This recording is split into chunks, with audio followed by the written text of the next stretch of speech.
Hi, welcome to Pandesal with Wilson Lee Flores.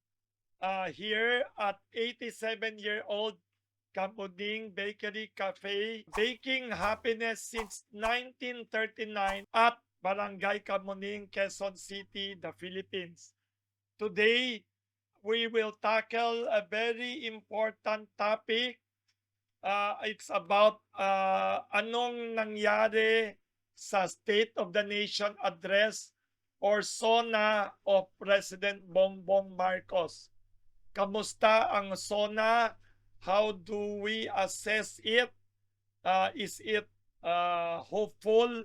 Is it good news or lacking in reforms? Let us discuss it. Welcome all your questions. Hi sir, good afternoon po sir. May question lang po ako sir. What is your impression on the SONA as a whole?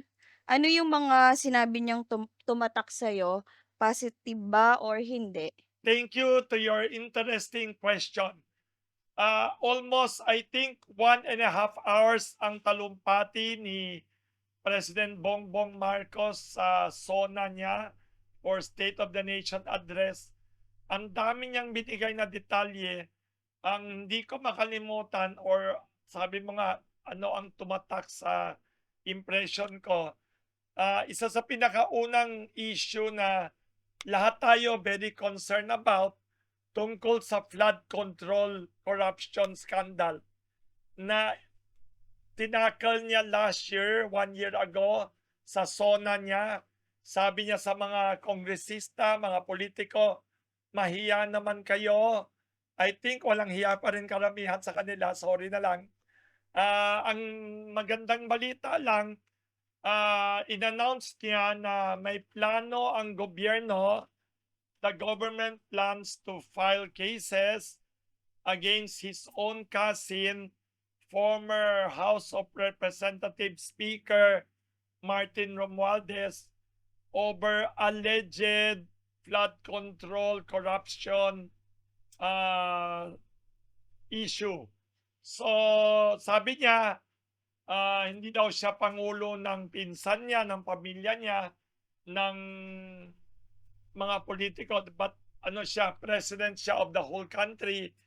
Yun ang babantayan ng buong Pilipinas, yun ang babantayan ng buong mundo kasi nasisira na ang credibility, ang international reputation ng Pilipinas bilang investment destination, even as tourist destination, sirang-sira ang image ng Pilipinas because of this unprecedented, excessive flood control corruption controversy na isang taon na hanggang ngayon hindi pa na-resolve. Wala pa talagang na-file na big cases. So this is a test of the political will ng gobyerno natin, and this is a test if our democratic political system can really cleanse itself of the horrible systemic corruption in our politics for the past many years. So, babantayan ng Pilipinas, ng buong taong bayan natin, pati ng international community, kung really sincere ba, may political will ba ang gobyerno to really finish the case, file the case, and may makukonvict ba totoo or marami nagtatanong sa akin, marami nagme-message na baka this will be another Zarzuela or Moro-Moro using the court system, and eventually everyone will eventually be freed and acquitted by the courts. Yun ang frustrating about Philippine politics. Noon up to now, wala talagang totoong nakokonvict na big fishes. Wala talagang nababawi na malalaking kayamanan ng pondo ng Pilipinas, ng bayan. yung kaban ng bayan nauubos. So, to me, yan ang isang issue na tumatak sa impression ko. Number two, of course, yung very popular complaint noon-noon pa up to now, finally, in fairness to the president, yun babaguhin daw niya yung controversial EPIRA law, which is very unfair to all consumers, all business people, all professionals, all the workers, kasi dahil dito sobrang taas ng kuryente natin sa Pilipinas, yung tinatawag na systems loss, kung may kapalpakan sa sistema ng mga electric power companies, kung may nanakawan dyan or whatever, lahat yan charge sa atin, lahat ng mga electric consumers, pati yung VAT, tayo nagbabayad. Sana gawin agad ng mga politiko natin, mga senador, mga kongresista, sana itotoong ireforma itong EPIRA law. Isa pang tumatak sa akin, yung sinabi ng presidente na tax exemption for people na yung mga tao sa Pilipinas na 350,000 ang kinikita sa isang taon and below, hindi na kailangan nagbayad ng buwis, yung buwisit na buwis, yung taxes. So, that is good relief for many professionals and workers. Magkano ba 350,000 divided by 12? So magbilang kayo dyan, kung kasama kayo dyan, salamat, hindi naman nanakaw ang pera ninyo kasi wala na kayong babayaran na buwis for every year na income niya. Wala na kayong income tax dapat.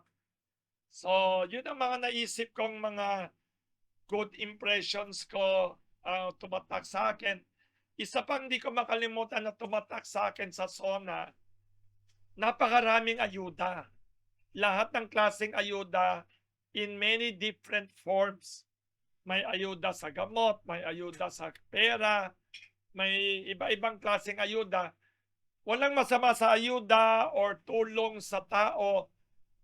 Mas gusto ko lang sana nakita sa SONA, sa polisiya, sa reforma ng Philippine government, sana mas maraming policies and reforms that will strengthen and boost self-reliance. Sana yung mga tao magiging sariling sikap mentality imbes na ayuda economy. Kasi ang worry ko lang, kung ang SONA natin at saka government policies nakatutok sobra sa puro SONA, puro ayuda, saan manggagaling yun ayuda? Sino nagbabayad ng ayuda? Paano yung utang ng Pilipinas? Yun ang ilang mga issue tumatak sa akin during the SONA speech 2026 by President Bongbong Marcos. Sir, one thing pa po na sinabi ni President, quote in quote, "Hindi ako pangulo ng aking pamilya. Hindi ako pangulo ng aking kaibigan. Ako ay pangulo ng Pilipinas." Ano po masasabi niyo, sir? Ang masasabi ko sa sinabi ni President Bongbong Marcos, maganda pakinggan yung sinabi niyang ganyan. Sana maisatupad niya talaga. Kasi sa ibang bansa na mayayaman sa buong Asia, yung mga mayayaman na bansa, yung mga talagang totoong progresibong mga bayan, totoong ganyan klase ang polisiya ng mga leader nila. Kahit kapatid nila, kahit asawa nila, kahit pinsan nila, kung nakasala, walang special treatment. Hindi katulad ng nangyayari ngayon, maraming mga umaangal or nagko-comment na parang ang nangyayari sa Pilipinas, puro mga kalaban lang ang kinukulong, kinakasuhan. In fairness, hindi lang ngayong presidente, pati noong unang mga panahon pa, basta kaalyado ka ng presidente, kahit na magnanakaw ka, kriminal ka, balasubas ka, puro lusot. Yun ang nakakalungkot sa sistema ng Pilipinas sa politika. Pero 'pag malakas ka, may connection ka, kamag-anak ka, kahit na anong klaseng krimen, palusot. May kaso kunyari sa korte, pero at the end of the day, acquitted lahat yan. Nangyayaring totoong parusa sa Pilipinas sa mga tinatawag na VIP, very important persons, very influential people, mga tinatawag na big fishes. Ang big fish sa Tagalog, malalaking isda. Puro nakukuha lang mga gurami pa tawag doon, mga goldfish lang, mga maliliit na isda, mga dilis lang. Nahuhuli mga dilis lang, mga maliliit.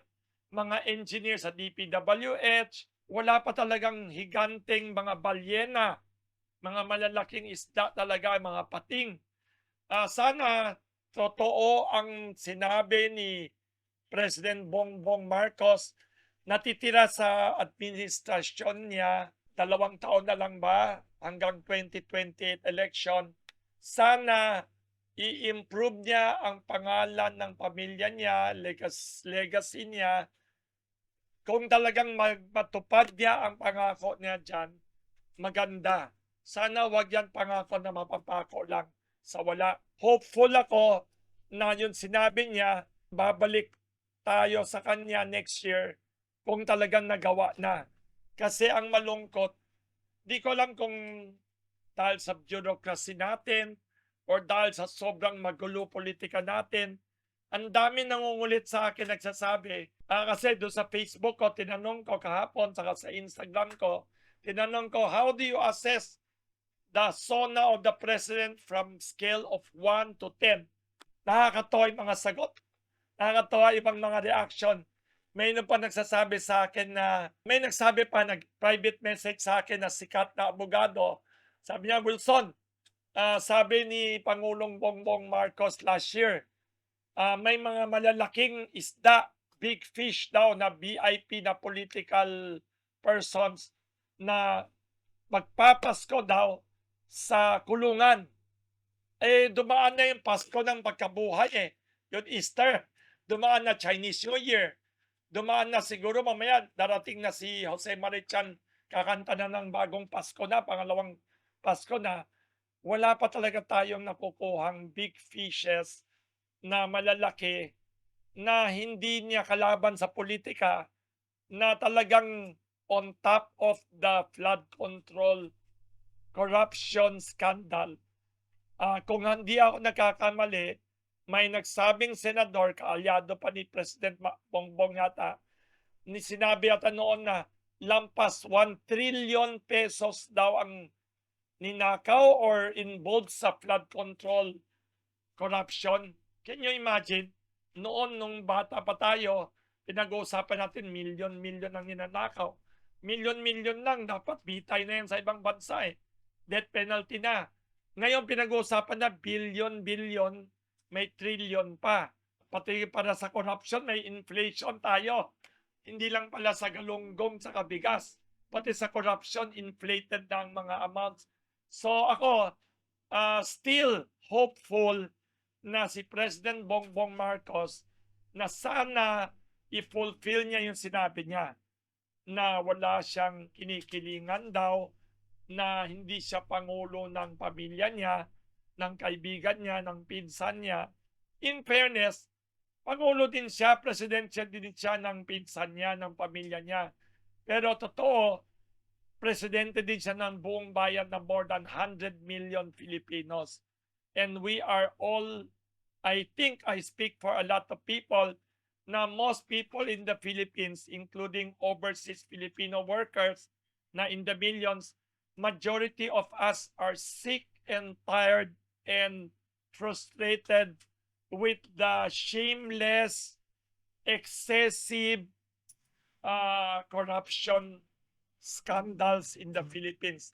Parang manhid na ang mga politiko natin, mga buhaya sa politika, sa pagnanakaw. Yung Tagalog word na maganda, walang hiya, talagang walang hiya na yata mga politiko natin. Kaya maganda itong mga sinabi ni Presidente kung maging totoo.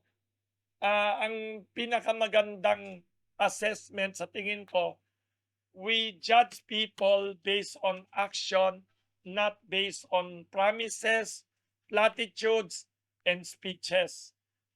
Hindi natin huhusgahan ang leaders base sa pangako, sa salita, kundi sa gawa. Hi sir, I have a question po. Sabi po, aamyendahan na daw ang IPIRA para magawa ng paraan, especially yung system loss charge. What is your take on this po? Maraming salamat kay President Bongbong Marcos. Finally, may nakikinig na sa mga complaint tungkol sa sobrang mahal na kuryente ng Pilipinas. Pero ito, kahit na hindi siya sobrang malaking reforma, kahit papaano, better late than never, better small steps than zero action. Kaya thank you to the government for promising. Wala pa kasi, di ba? Ang nangangako ang gobyerno na babaguhin, reformahin yung mali, palpak na EPIRA law na isa sa mga reason, sobrang sama ng ekonomiya natin. Konti lang ang foreign direct investment sa Pilipinas. Ayaw na mamuhunan maraming negosyante, local and foreign, sa mga pabrika at saka ibang negosyo kasi sobrang mahal ang kuryente natin. Atrocious and unjust electricity rates, higher than the rest of Southeast Asia. Mas mahal pa kuryente natin sa Pilipinas kaysa kuryente sa Shanghai, kaysa kuryente sa Tokyo. Napaka-weird. Kaya itong IPIRA law na yan, yung batas na yan, isa sa mga palpak na batas na ginawa ng mga politiko na naman natin noon. Yung systems loss na tinatawag, kung may nawala sa kuryente, sa income, dahil sa nakaw, dahil sa inefficiency yata, whatever reasons, charge to all of us customers yan, kalokohan yan, unfair yan. Kasalanan ba natin na palpak sila? Kasalanan ba natin na hindi sila marunong maghuli ng pagnanakaw, saka palpak, inefficient ang system nila? So ang losses nila, tayo lahat magbabayad.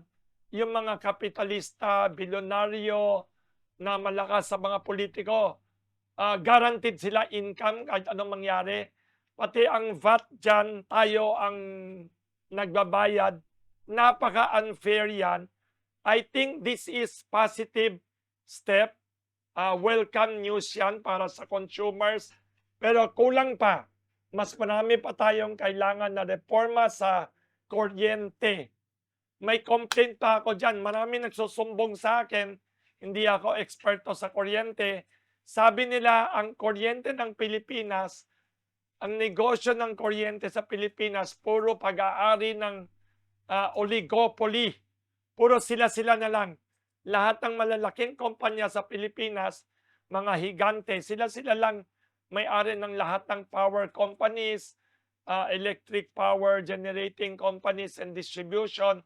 Parang kulang daw sa regulatory powers or actions, saka kulang ng totoong competition. Basta may problema tayo sa kuryente. Sobrang mahal ang kuryente ng Pilipinas. Kaya salamat sa pangako ng gobyerno, babaguhin yung EPIRA law. Naghihintay lahat ng tao, kailangan wag mag-asaya ng oras, bilis-bilisan, saka wag i-dilute na naman. Maraming batas sa Pilipinas na maganda ang layunin, pero pagdating sa Kongreso, dahil sa tinatawag nilang alleged lobbying by vested interest, yung mga mayayaman na kumpanya, yung mga may self-interest yan, selfish interest, sila nagbibigay ng lobbying funds daw, ini-influence daw mga politiko natin. Maraming batas na dadilute daw ang essence. Sabi nila, example niyan, yung sin tax. sin tax laban sa vapes, sin tax laban sa sigarilyo and tobacco, tsaka lahat ng mga inuming alcohol or mga alak.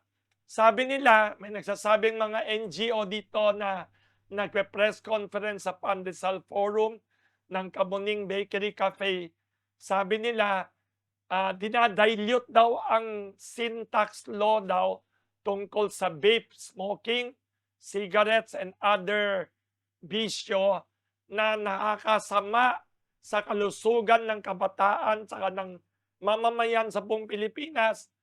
Saka nakakapinsala din sa ekonomiya natin kasi kung maraming nalululong, naa-addict sa vape, sa sigarilyo, sa iba-ibang bisyo, sa sobrang alak, sa sobrang inumin ng serbesa, beer, alak, ang nangyayari, maraming nakakasakit sa mga mamamayan natin, ang mga hospital natin, rural services, health services, pati PhilHealth, mauubusan ng pondo. Kaya sana itong mga plano ng gobyerno totoong magawa na sana hindi ma-dilute na naman. Question, sir. Yes. Patungkol dun sa sinabi mo dun sa IPIRA, sa tingin mo ba kaya yan this term or this year? Sa tingin ko, kung gusto talaga ng presidente gawin yung mga reforma, kaya niya bastonin ang mga politiko natin. Kasi ang mga politiko natin, karamihan sa kanila, yes men saka yes ma'am lahat sila. Wala pa akong nakitang kongreso na sinusuway ang Pangulo. So depende na yan sa presidente. Talaga ba siyang desidido? Talaga ba siyang galit? Talaga ba siyang sincere na gusto gawin niya mga reforma? Kung gusto niya, mangyayari yan. Kung ayaw niya o alanganin siya, maraming dahilan na naman.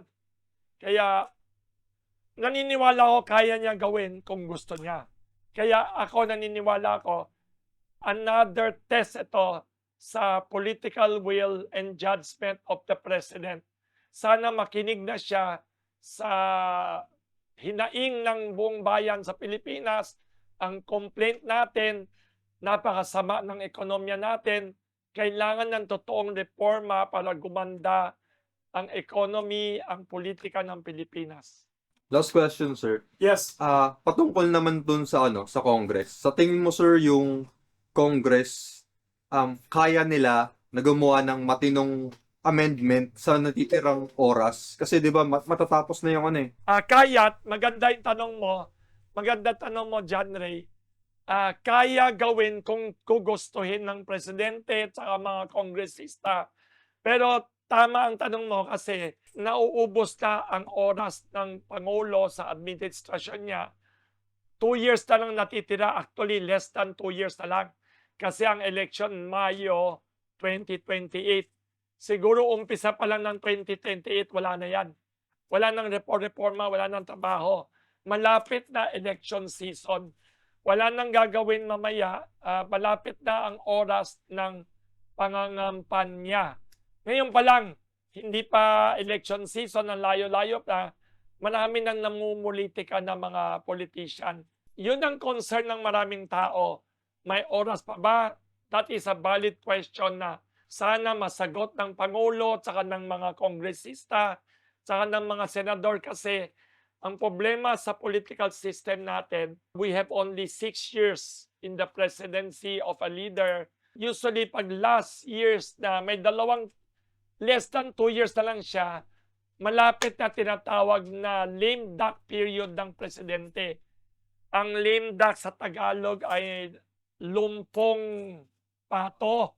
Pag malapit na ang election season, humihina ang political influence ng Malacanang, pati ng mga ibang leader sa politika. Kasi malapit na ang eleksyon, tapos pag may election, may bago na naman sistema. May bagong leader na naman, may bagong priority na naman. Saka of course, may bagong pork barrel na naman, piyesta naman sa Kongreso. Sana sa natitirang less than 2 years sa Pilipinas na itong administrasyon, sana magawa lahat ng pinangako niya sa SONA kasi hindi na to tungkol lang sa ekonomiya natin na talagang hirap ngayon. Wala pang Iran war, hirap na ang economy ng Pilipinas. Wala pa ang siraulong gera sa Iran na yan, crazy, chaotic war in Iran, wala pa yan. Talagang lugmok na, mahina na ekonomiya natin. Kailangan ng reforma. Hindi ito panahon para magbanjing-banjing lang ang politiko. Hindi ito panahon para puro away politika, puro toxic politics. Kailangan talaga ayusin ang ekonomiya. Sana ayusin ang kailangan na socio-economic reforms na talagang meaningful, talagang substantial, hindi puro bola, puro congratulations sa sarili. Magandang tanong mo, tanong ko rin yan, tanong din dapat ng bawat tao sa Pilipinas yan, may oras pa ba ang mga politiko, ang gobyerno para ayusin itong mga reforma na to? Hi sir, this is my question. Ano po ba sa tingin mo na kulang at hindi naisama sa SONA ng Pangulo? Maganda ang tanong mo. May mga issues na kailangan talakayin. Sa tingin ko, isang napansin ko na parang kulang ang pansin or priority na bigyan doon sa industriya ng turismo. Ako, naniniwala ko, tourism is one of the tinatawag sa English na low-hanging fruit. Low-hanging fruit, ibig sabihin, pag nasa bukid ka o nasa hardin ka, ito ang mga puno na mabababa lang, na aabutin mo lang yung mga prutas, kaya mo nang pitasin, kaya mo nang kunin. Hindi ka kailangan umakyat pa ng puno ng niyog para kunin sa taas yan. Ang tinatawag na low-hanging fruit, simple gawin, andyan na, kailangan ng konting reforma lang, konting masigasig na polisiya lang, pwede na mag-boom yung industry, tourism. Nalulungkot ako na dapat ang Pilipinas, number 1 sa tourism dapat sa Southeast Asia, sa ASEAN, pero nangungulela tayo. Hindi yata na-mention yan. Alam nyo ba, ang nakakainis, nakakahiya, ang turismo ng Pilipinas, 2 taon na tinalo tayo ng maliit na bansa na winasak ng gera noon, Killing Fields era, na bansang Cambodia. Maniwala ka, 2 taon na tayong tinalo ng maliit na bansa, wala naman silang pinagmamalaking Boracay, Bohol, Dumaguete, Cebu. Wala silang magagandang isla. Hindi marunong masyado mag-English mga tao sa Cambodia. Ang alam ko sa Cambodia, sikat lang doon yung Angkor Wat, isang lumang templo. Pero yung maliit na bansa na yan na winasak noon ng gera, na ang liit-liit na bansa, kokonti lang ang tourist guides, kokonti lang ang tourist destination, kokonti lang ang beaches, resorts. Pero tinalo tayo 2 taon na sa tourism arrivals. Huwag mo na sabihin ng Vietnam. Ang layo-layo na ng Vietnam sa tourism. Kung hindi ako nakakamali, isa pang malaking pagkukulang na hindi na-mention masyado, manufacturing. Ang industriya ng manufacturing, wala na halos pabrika sa Pilipinas, naubos na. Nakita ko sa balita, sa Philippine Star, sa ibang news, pati daw ang huling pabrika ng Canon ng Japan, kasasara lang. Wala na tayo halos pabrika. Lahat na ng ekonomiya natin sa Pilipinas, puro importation. Importation ng paper clips, importation ng ballpen, importation ng cellphone, importation ng lahat ng t-shirt, mga damit. Puro made in Bangladesh, Vietnam, China. Pati galunggong imported, pati sibuyas imported, pati mani, gulay. Tayo ang number 1 importer ng bigas sa buong mundo. Hindi na-discuss yan. World champion tayo, numero 1 tayo sa pag-import, pag-angkat ng bigas sa mundo. Kahit na tayo nagturo sa mga tao sa Thailand, mga tao sa Vietnam, paano magtanim ng maayos sa palay. Kasi meron tayong tinatawag na International Rice Research Institute na world famous sa bigas sa buong mundo, nasa Laguna, Los Baños. Tapos tayo ngayon, ang number 1 importer ng rice sa buong mundo. Yun, di pa siya doon na-discuss ang agrikultura. Ano ang maibibigay natin tulong talaga para sa magsasaka natin na hirap daw, na ang average age daw ng mga farmers sa Pilipinas ngayon ay 56 years old daw. Eh yan na ang age of retirement sa Armed Forces of the Philippines, and narinig ko pati Philippine National Police, age of retirement na yan. Kailangan natin tulungan magsasaka natin, hindi lang dahil kailangan natin mas murang pagkain, kailangan sana itackle yung tinatawag na food security. Kahit na limpak-limpak ang pera natin sa Pilipinas, kahit na tumagsa o umulan ng pera sa Pilipinas, kung wala kang mabiling bigas or pagkain sa buong mundo, pag nagkaroon ng crisis sa buong mundo sa pagkain, saan tayo bibili ng pagkain kung wala? Kailangan natin ng food security. Another issue na sa tingin ko may kulang sa SONA, yung tinatawag na inflation. Sabi nga dito sa office ko ng isang tao, si Clarissa, lahat na daw sabi niya tumataas, siya na lang daw di tumataas. Totoo, lahat tumataas. Dito sa Kamuning Bakery, ayaw pa namin itaas ang presyo ng pandesal. Ayaw namin taas ang presyo ng pandekoko, cake. Pero sabi ni Rose, nagko-complain, saka ni Grace, lahat ng ingredients tumataas na daw. Itlog, lahat ng bagay, gasolina, diesel. So malaking challenge, malaking sakit sa ulo, malaking problema sa bawat tao sa Pilipinas para din sa ekonomiya yung inflation.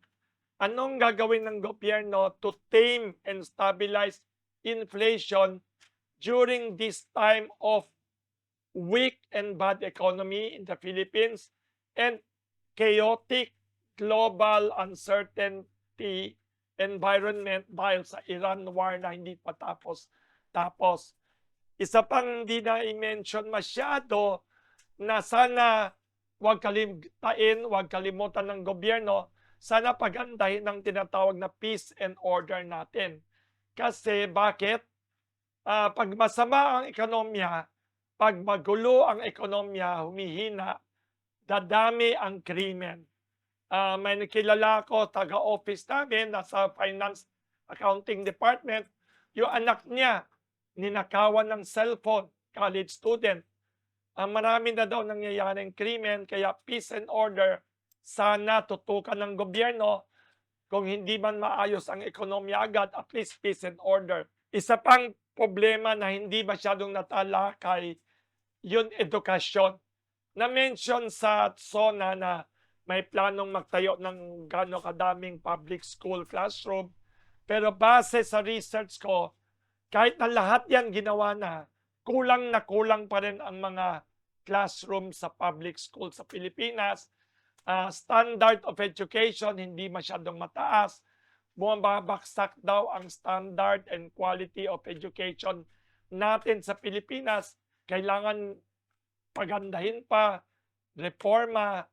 Isa pang malaking problema, yung tinatawag na corruption nga, pinag-usapan ng presidente, pero hindi niya sinabi anong mga reforma, systemic reform na dapat gawin pa. Sana damihan pa niya ang oras at saka reforma sa tinatawag na anti-corruption campaign. Lahat ng presidente nung unang panahon pa hanggang ngayon, puro nangangako anti-corruption. Hanggang ngayon, pinaka-corrupt pa rin. Isa sa pinaka-corrupt na bansa pa rin tayo sa Asia. Isa pang malaking issue na sana pinag-usapan sa SONA, sana tinalakay, kailangan natin mas malakas na suporta sa export industries natin. Kasi ang ini-export na lang natin na pinakamalaking export ay OFWs, Overseas Filipino Workers. Kailangan natin mas maraming exports, hindi puro imports ang ekonomiya. isa pang malaking problema na nakikita ko doon sa buong talumpati ni Pangulong Bongbong Marcos, parang buong speech niya, karamihan yata, ayuda. Pangako sa ayuda, iba-ibang pangako, may galing sa ayuda, sa AIX matawag doon. Ang daming mga acronym, nahilo na ako. Mayroon pang PhilHealth ayuda, lahat ng klaseng ayuda. Walang masama sa ayuda. Ako din, gusto ko rin ng ayuda, lahat ng tao. Sinong ayaw ng ayuda? Ang problema, sino magbabayad sa gastusin sa ayuda? Saan manggagaling yan? Kailangan sana ang ayuda, parang band-aid lang yan. Temporary lang na tulong sa mga naghihikahos. The poorest of the poor, kailangan bigyan ng ayuda kasi may mga tao sa mundo talaga, kahit na hindi sa Pilipinas, na talagang natamaan ng krisis. Personal, financial, whatever crisis, poverty. Pero huwag naman lahat ng polisiya, lahat ng talumpati, karamihan ng energy ng kongresista, senador, puro na lang ayuda ang nakatutok doon. Kailangan natin self-reliance. Kailangan natin i-encourage ang kultura ng sariling sikap. Self-dignity, self-help, self-reliance. Hindi lang personal na buhay ng tao, hindi lang sa bawat pamilya, sa bawat estudyante. Kailangan ng self-reliance sa buong kultura and mindset ng Pilipinas. Huwag tayo parating ng lilimos galing sa foreign countries, foreign aid, foreign assistance, foreign loans. Kailangan naman sana natin magkaroon ng sariling sikap and stronger domestic economy, stronger agriculture. Isa pang hindi na discuss masyado, mangingisda ng Pilipinas. Tayo isa sa pinakamalaking bansa sa fisheries, sa laki ng mga dagat natin, sa mga ilog natin. Bakit narinig ko, nabasa ko, tayo din ay major importer of seafoods. Nag-i-import tayo ng napakaraming isda sa ibang bansa. Bakit? Anong nangyayari sa fishery industry natin? Kaya ako naman, I am eternal optimist. Ibig sabihin, kahit anong problema ng mundo ng Pilipinas, parati akong fundamentally optimistic person. Ibig sabihin, hindi ako negatibo, kahit na masama ang ekonomiya, may krisis tayo, parati ako nag-hope for the best. Always hope for the best, pero ang advice ko sa lahat na nakikinig, please prepare for the worst. Huwag niyo kalimutan, hope for the best, pero prepare for the worst. Ibig sabihin, may kutob ako, sabi din ng maraming ekonomista, hindi maganda ekonomiya natin nakaraang taon, last year. Hindi pa maganda ekonomiya ngayon. May nagsabi magiging mas palala pa daw ang economic crisis and difficulties natin. Mas problematic pa ngayon. Ang buong mundo may crisis din dahil sa yang magulo na Iran war na yan. Ang langis, crudo, natural gas, mataas pa rin. Let us all hope for the best, prepare for the worst. Magtiyaga tayo, never, never, ever give up. Kahit anong krisis, personal, financial, emotional, romantic, educational, kahit anong krisis pa yan, huwag mawala ng pag-asa. Always maging resilient, maging resourceful. Kinukulit ko nga mga tao sa office namin, lahat sila magtipid sa panahon ng taghirap. Huwag puro online shopping, huwag puro gastos na hindi kailangan, huwag puro mamahalin coffee shop and iced tea na yan. Magtipid tayo kasi masama ang ekonomiya, magiging mas masama pa. Sana tayo, huwag na tayo umasa sa politiko saka sa gobyerno para sila ang sumalba sa ekonomiya natin. magsariling sikap tayo.